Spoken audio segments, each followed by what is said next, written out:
Alhamdulillah di tahun ini saya dinyatakan lulus terpilih. Kisah Dede Hanafia, anak buruh tukang las di Palembang yang lolos jadi polisi, pantang menyerah 2 kali gagal. Kisah inspiratif datang dari seorang calon siswa Bintara Polri tahun 2024 Polda Sumatera Selatan bernama Dede Hanafia.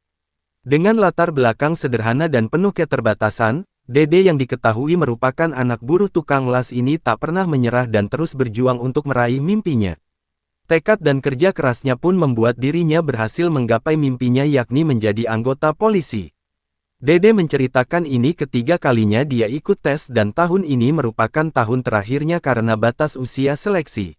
Saya sebelumnya sudah pernah mengikuti tes Bintara Polri tahun 2022 dan 2023, namun belum berhasil.